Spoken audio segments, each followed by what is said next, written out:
Welcome back to BCB Live. Yes, you know it. It is the safest station in the nation. Joining us today is Martin Garsee, the Director of Transportation Training at Houston Community College. Hey, Martin, top of the morning to you, sir. How you doing? Doing well, sir. Thank you. Man, we are so excited to have you here, and there are a lot of subjects that we're ready to talk about. Let me tell you, I'm excited to have you here. Martin, I see here you're on the board of directors of the Texas Trucking Association. Are you going to be in Waco on the 24th of March? I will not. I have a conflict there. I apologize. You're good. I'm going to be there for sitting on the board with Adam Blanchard and Sean Leon, sitting on a panel there to talk to be part of the TXTA. And Waco's hoping to get a chance to see you and formally meet you. But we're excited to have you here. Martin, tell us a little bit about the community, the college there in Houston. What is it at the end of the day that you're focused on doing? Well, Houston Community College started the truck driving program in 1995. And so it started small, like most things, and it's grown to, we train about 1,000 students a year. We do a lot of training for specific companies, but we also do what's open enrollment. So a person calls, they want to learn to drive a truck, and they enroll in our program. So that's that's kind of the humble beginnings. We're up to about 25 trucks, about 30 trailers, and about 15 full-time instructors, and about 15 part-time instructors. So we have quite a large operation. Hey, Martin, how have you seen, the training going, say, before COVID, during COVID, and in today's market? How are those different stages going with bringing in students for the training? Well, from a demand standpoint, we've been very fortunate. We've had a pretty constant demand in the city here in Houston. Houston is so large, and we have a lot of, I've been fortunate enough to be very interactive with the industry. So we've been, I would say that we were running, maybe in seventh gear, going along pretty good. COVID hit, and we were shut down for about 3 months. And then when we opened back up, I think because of the highlight of the supply chain, the highlight of the importance of a truck driver, other people being laid off, we have been just slammed with so many people wanting to get in. In fact, we're limited with a number of trucks we have, number of instructors we have, space, and we're actually full all the way through the summer, going into the summer with our program. So it's been crazy, the interest that's there, and the people wanting to get involved in the trucking industry. You have as we see that, how has it changed your focus? Has there been a change in focus on how you train drivers that you did over over the years that you've been doing this? Has it changed a lot, or are the fundamentals still the fundamentals? I would say the fundamentals are still the fundamentals. A couple of weeks ago, we had a huge change from entry-level driver training standards mandated come in on February the 7th. And while that did not change a lot of what I'll call our open enrollment programs, our longer programs, maybe just a little bit more bookkeeping, a little bit more keeping up with the students, logging some things, making sure that we check the boxes. Changed our curriculum just a little bit, but not significantly. Now, in our contract classes or our company-specific programs, many times we train specifically to what that trucking company wanted, and sometimes a smaller place like a utility or something like that had the smaller vehicle, we didn't get quite in depth with some of the things that we are currently required to do because of entry-level driving. So, a long answer to a short question. We've expanded some programs to meet entry-level driver training and added some things in there to make sure that we're compliant in that. But I would say that the basics are still the same. Safety first, safety always, and learning to operate that truck. Hey, when we talk about the training class, I believe it's a 6-week course, and the question we have on that is, what makes an employee, a driver, like starting with you, they're not employable, then 6 weeks later they are. What are you doing to ensure that they have the basics, right? Or what happens when they get out of your class? Do they still have more training to do?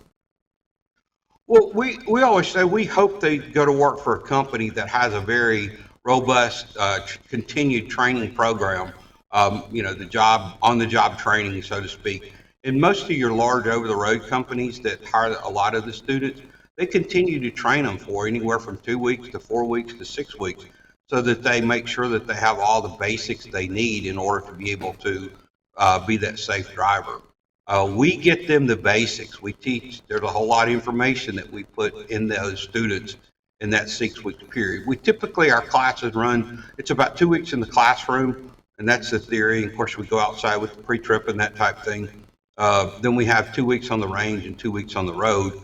And then, of course, at the end of that, successful completion is a person testing for their CDL, obtaining their CDL, and meeting those standards that is required for entry-level driver training. So we think of it as an entry-level driver trainer. By no means are they the professional driver yet. People come to us with all types of learning, some faster than others. Some obviously come out, maybe a little bit more better at shifting and that type of thing. But, it's those basic things that we impart into them and get them there to the CDL. And like I said, I can't say enough. We want them to continue to be trained with the company they work with, because they're not there yet. What would you say the biggest surprise of a student when they come in? They have a preconceived idea when they walk in the door. What is it that when you sit them down, you start talking to them in the classroom? What are some of the biggest shocks that these people have when they first start driving a truck?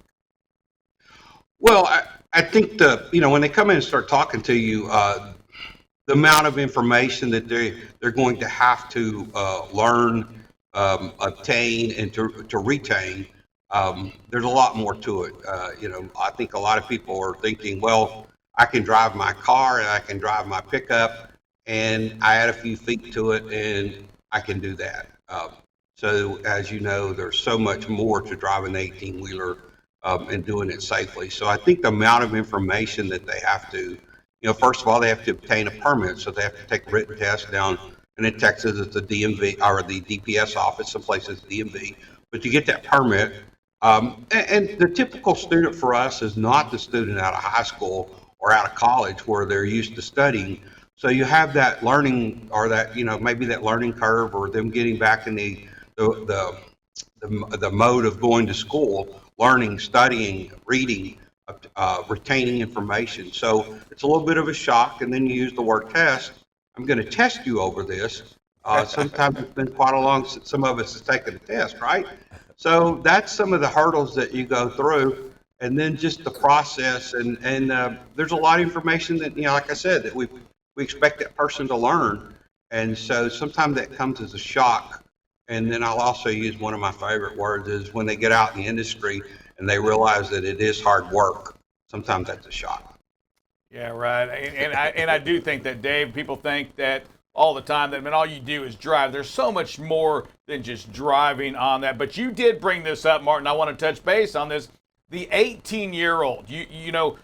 What are your thoughts on the 18-year-old versus the 23-year-old?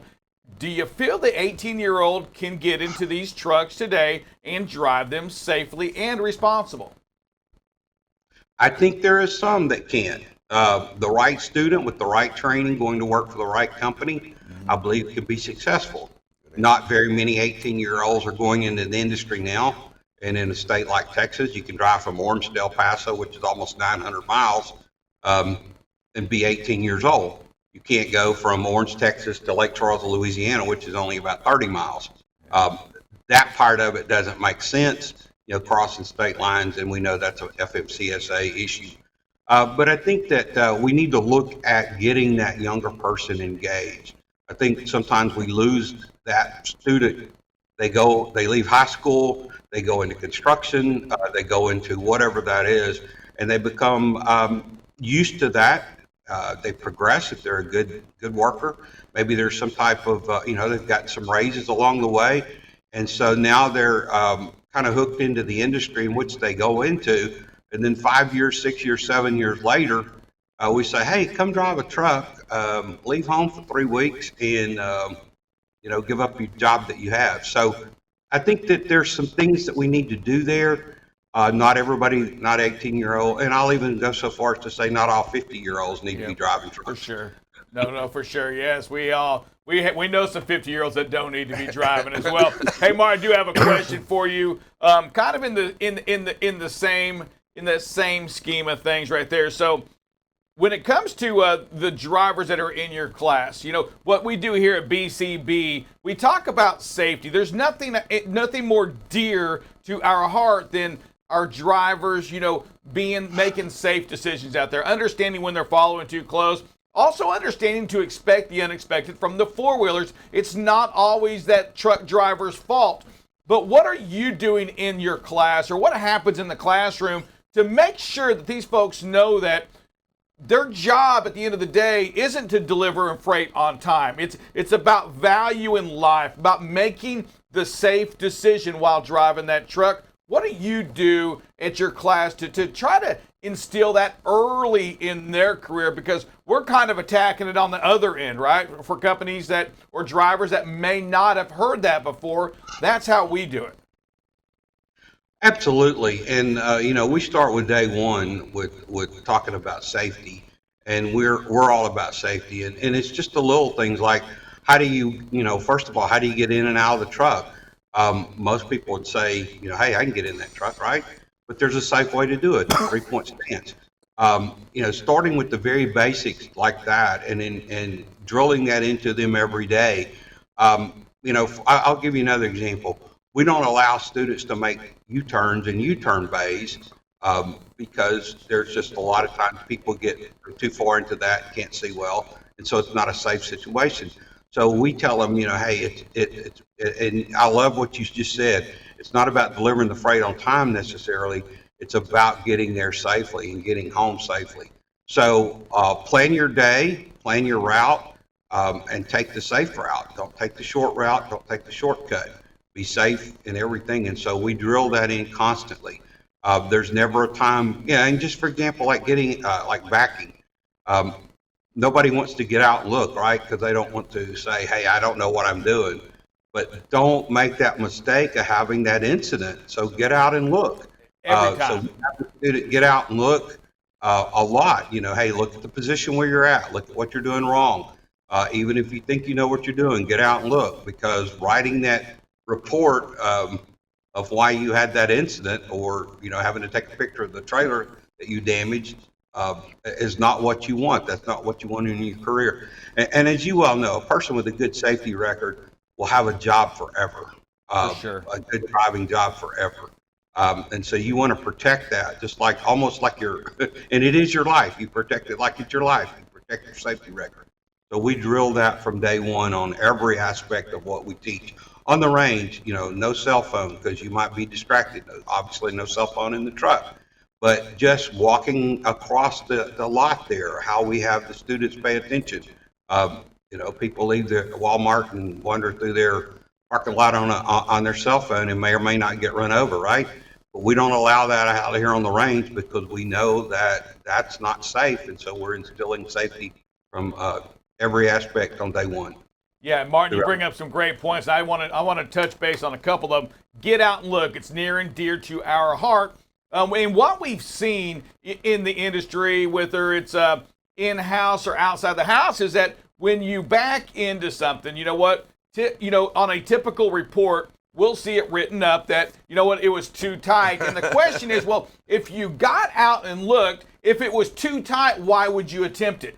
Because it means you can't fit. So why would you even try that? So we want to make sure that you hear it from us too, to encourage your students that listen. When you get out and look, when you see something is too tight or too dangerous, then you don't do it. It's not worth the downtime. It's not worth the risk. And Martin, I want to make sure that your drivers, that your students also hear it from us. And we've been preaching about it. One of the great things about COVID is that it did allow this industry to place value on the driver's safety record. No longer is a driver, or should a driver be valued on the number of miles they can run. Rather, they get valued now on how safe they are. So I wanted to make sure to reiterate that to you, that continue to preach that, because that's truly what matters in our industry today. Absolutely. It's some of the worst things, the worst times of, and I'm sure in your career, unfortunately, we've heard some feedback where people are injured in an accident or whatever, and that just, there's there's virtually hardly ever an excuse for an accident. It's or the incident that occurs. There's plenty of things to do to prepare for that, and we try to give them every opportunity. We even, we use simulators where with a lot of our students, and we're able to throw in some curveballs, so to speak, to show reaction and that type of thing. So in many cases, we're even able to take it a little bit more extreme than we would actually in the truck, and to show them what happens. How do you select? And I know you said you had 15 instructors and you had 15 alternate instructors. What kind of experience do they bring to the table, and where did you get? I mean, how did you gather them? And really, I would like to know, how are their teaching methods? Do they differ greatly, or do y'all stick to a genuine straight path?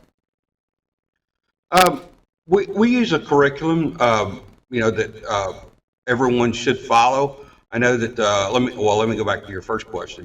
Where do they come from? The state of Texas, we're a state institution, so they require a minimum of 3 years in what you're teaching, and the license to operate, obviously, what you're operating. So there's some basic things there, high school diploma, and there's some other things. But our average instructor has about 20 years experience of driving. So typically we have that person that has driven for a while, and then for one way or another they found out about us, come to us, and so we have some drivers, or some instructors, I'm sorry, that started in 96 and 97 when the program started in 95. So they have many years of instruction, and so they have tailored their training to, because you have all different types of people come in that learn in different ways.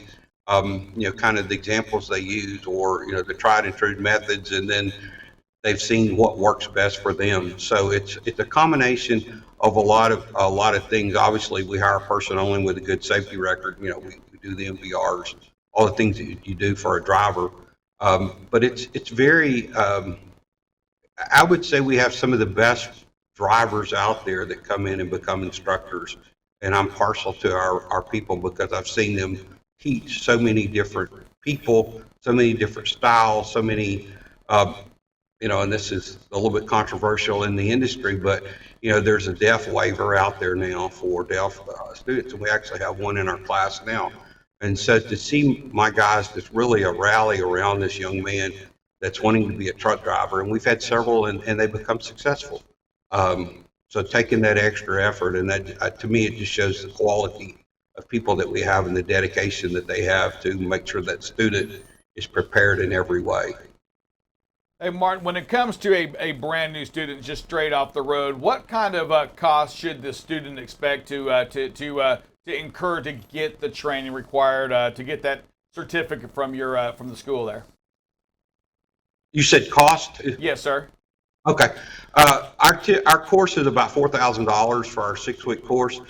We do evening, weekends, that type of thing. Being a state school, we're probably a little bit cheaper than some of the private schools because we are state subsidized. But I think you'll see the average price somewhere between $4,000 to $5,000 around the country. Our price is actually $39.50. Gotcha. Yeah, and we had a question I wanted to ask you before I asked you the follow-up question. And the question was, these larger schools, that these private schools, or the schools that are even put on by some of the larger trucking companies. The question was kind of, I guess, generated to your thoughts on this. Man, to go out and learn the basics at some of these companies, the person that asked the question specifically had paid somewhere between that, say, $10,000 and $15,000 mark, and then was forced to stay on to that carrier, making a lot less money than they felt like they were deserved. What are your thoughts on the training at the big companies, say, versus your place at the community college? Well, I'm prejudiced. I think we do the best job. I said that earlier, and I'll keep repeating that. But we've done some carrier training in the past, and we actually do some currently. The way I look at that may be a little bit different than others. I think that a person has to do research on their own and figure out what fits them. For us, a person has to come with money or with the grant, that type thing. With some of your carriers, I know that, there's no cost up front. So depending on a person's circumstance, that is a way to get into the industry. And over the period of a lifetime, what does that cost actually, turn out to be? So I don't keep up with a lot of that as far as, what they pay and that type thing. I tend to stay away from that and just ask the person, say, do your research and see what you're comfortable doing. And if that's the only way you can get into the industry, we've had people go to work for a company and other people, we do some company training and they stay for years. Others stay a short period of time. So I think I think sometimes people don't even know the right questions to ask, but yet sometimes they ask no questions to even get that process started. So it's a jerk reaction. They jump into something quickly. It's like, buying the wrong car. It's still a car and it works, but Done that before. it won't fit in your garage or whatever that scenario is. So I would encourage people to do some research because there's a lot of good programs out there. There's a lot of help. If a person's a veteran, I mean, there's just a lot of grants. There's different things, different schools, and they fit different needs. So do your research. There's no doubt. And Martin, first of all, I want to thank you for being on BCB Live. The answers you gave us.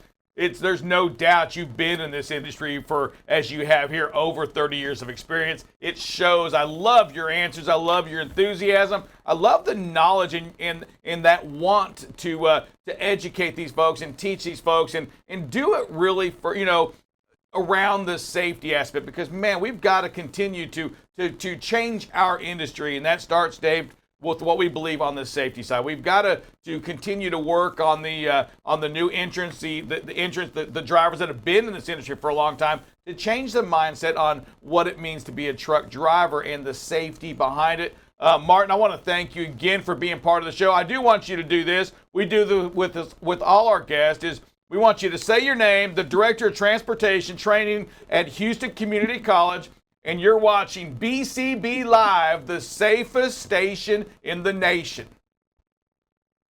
Okay, Martin Garsee, Director of Houston Community College. You're watching BCB Live, safest station in the nation. All right. Bam. Hey, Martin, thanks you Martin. so much for being on the show. We appreciate you. Thank you. Anytime. Look forward to meeting you. Yes, sir. All right. Thank you very much. All right. much. Phenomenal interview once again.